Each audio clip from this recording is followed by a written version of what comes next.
Student, best year शास्त्र और chapter है यूनिट है उपभोक्ता संतुलन। और बहुत ही ज़्यादा इम्पोर्टेंट, खासकर उत्तराखंड बोर्ड की अगर बात करें, इस क्वेश्चन को हर साल किसी ना किसी तरीके से, चाहे 3 मार्क्स में हो, 4 मार्क्स में हो या 6 मार्क्स में हो, पूछा जाता है। क्वेश्चन टॉपिक है उदासीनता वक्र विश्लेषण में उपभोक्ता संतुलन। क्वेश्चन इस तरह से आता है, उदासीनता वक्र विश्लेषण में उपभोक्ता संतुलन किस प्रकार से होता है बताइए। या फिर उदासीनता वक्र विश्लेषण की सहायता से उपभोक्ता के संतुलन की स्थिति को बताइए। तो उदासीनता वक्र विश्लेषण के द्वारा हमें उपभोक्ता के संतुलन को दिखाना है, दर्शाना है। कैसे दर्शाना है, उसके लिए हमें सबसे पहले उदासीनता वक्र और उपभोक्ता संतुलन के अर्थ को जानना होगा। तो सबसे पहले जानते हैं उदासीनता वक्र को। उदासीनता वक्र, जिसको इंडिफरेंस कर्व भी कहा जाता है। उदासीनता वक्र के कई नाम हैं। तटस्थता वक्र भी कहते हैं इसको, या फिर अनादिमान वक्र भी कहा जाता है इसको। ठीक है, तो इसके नेम हैं। तो क्या उदासीनता वक्र है, इसको जानने की जरूरत है। उदासीनता वक्र किसे कहते हैं? उदासीनता वक्र क्या होता है? ये दो वस्तु, कोई भी दो या दो से अधिक वस्तुओं की अनुसूची, दो या दो से वस्तु की अनुसूची के वक्र के रूप में इस तरह से प्रस्तुत करता है कि जो संयोग बनते हैं, उत्पादन का संयोग होता है, वो सभी संयोग जो है, सभी संयोगों के प्रति उपभोक्ता जो है उदासीन रहता है और किसी विशेष संयोग को ज़्यादा महत्व नहीं देता है। यानी कि उदासीनता वक्र का सही अर्थ की बात करें, एक ऐसा वक्र होता है जहाँ पर दो या दो से अधिक वस्तुओं को ऐसे संयोग को दर्शाया जाता है जहाँ पर उपभोक्ता या उत्पादक किसी संयोग को ज़्यादा महत्व नहीं प्रदान करता है।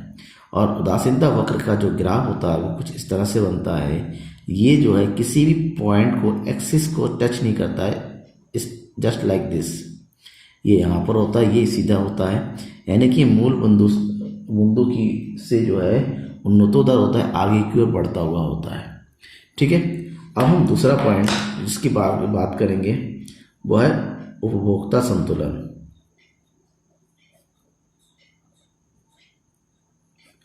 Consumers equilibrium.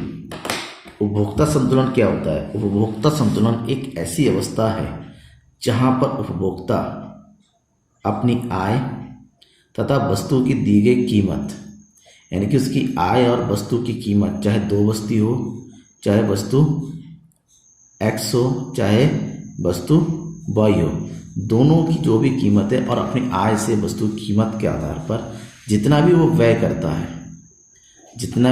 करता है, अगर उस व्यय से उसकी संतुष्टि अधिकतम हो जाती है, अधिकतम संतुष्टि अगर प्राप्ति होती है, तो ऐसी स्थिति को हम उपभोक्ता संतुलन की स्थिति कहते हैं।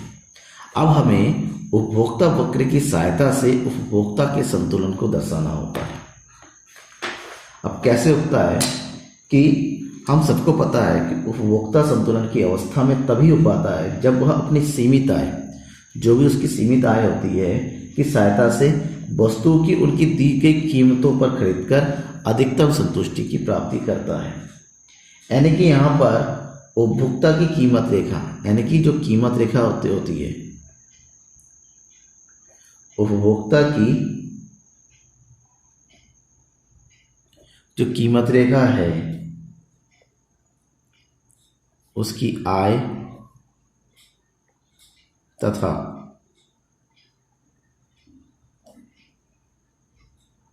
उपभोग वस्तुओं की कीमतों से निर्धारित होती है। यानी कि उपभोक्ता की जो कीमत रहती है, कितना वो खर्च करेगा, वो इस बात पर डिपेंड करता है कि उसकी इनकम कितनी है, साथ ही साथ जिन वस्तुओं को वो खरीद रहा है उन वस्तुओं की कीमतें कितनी हैं। जहाँ पर कीमत रेखा उसकी वस्तु के उपभोग आपस में बराबर हो जाएगा, तो वहाँ पर उसकी कीमत रेखा तय होती है। और प्रत्येक उपभोक्ता जो होता है अपनी कीमत रेखा के साथ उपभोक्ता ऊंचे से ऊंचे उदासीनता वक्र तक पहुंचना चाहता है। ऐसे में जो उपभोक्ता की संतुलन होती है उसकी दो शर्तें होती है, यानी कि उपभोक्ता संतुलन की अगर हम शर्तों की बात करें तो दो शर्तें आती हैं, जिसमें सबसे पहली शर्त है उदासीनता वक्र कीमत रेखा को स्पर्श करें, यानी कि जो उदासीनता वक्र है और उपभोक्ता की जो कीमत रेखा है वो दोनों आपस में टच किया हुआ होना चाहिए। इसकी अगर ग्राफ की बात है, कुछ इस तरह से ये ग्राफ बनेगा। फिर यहाँ पर है वस्तु y और ये है वस्तु x। अगर हम उदासीनता वक्र की बात करें, ये है कीमत रेखा इसकी, इसको हम कहेंगे प्राइस लाइन, यानी कि कीमत रेखा, ठीक है। और इस कीमत रेखा पर जो उदासीनता वक्र बनेगा वो कुछ इस तरह से होना चाहिए, इंडिफरेंस कर्व। जहाँ पर ये टच होगा इस पॉइंट को हम ई कहेंगे, और यही ई जो है उपभोक्ता संतुलन का बिंदु होगा, यानी कि इसी को हम कहेंगे उपभोक्ता संतुलन का बिंदु। ऐसा इसलिए कहेंगे कि इस बिंदु पर उपभोक्ता का जो एमआरएस होता है, एमआरएस का मतलब होता है मार्जिनल रेट ऑफ सब्स्टिट्यूशन, सीमांत प्रतिस्थापन दर,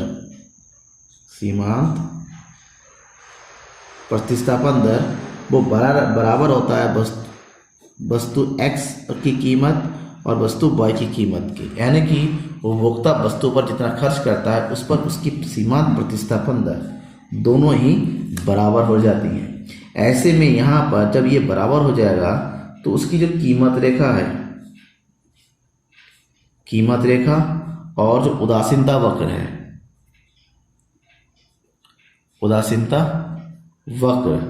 ये दोनों आपस में बराबर होंगे। जब ये दोनों आपस में बराबर होंगे उस बिंदु को उपभोक्ता का संतुलन बिंदु कहते हैं। अब हम आते हैं कंडीशन नंबर 2, दूसरी कंडीशन में। कंडीशन नंबर 2 है कि संतुलन बिंदु पर MRS XY दोनों वस्तु की घटती हुई होनी चाहिए,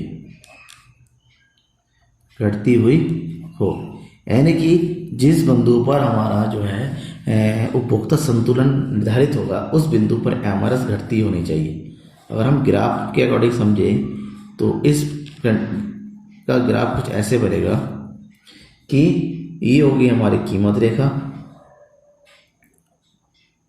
प्राइस लाइन, और इस प्राइस लाइन पे अगर पहले स्टेज की बात करें, पहले स्टेज उदासीनता वक्र अगर बढ़ती हुई हो तो किस इस तरह से होगी यहाँ पर, और ये जो टच करेंगे जिस बिंदु पर, ये बिंदु हम के लेंगे जहाँ पर सबसे पहले उपभोक्ता का संतुलन होता है। लेकिन इस बिंदु पर हम ये देखते हैं कि जो एमआरएस होता है, जो एमआरएस है बिंदु के पर, के बिंदु पर कैसा होता है, बढ़ती हुई है, ठीक है। मार्जिनल रेट ऑफ सब्स्टिट्यूशन इस बिंदु पर बढ़ती हुई है, तो इस बिंदु पर संतुलन नहीं हो सकता।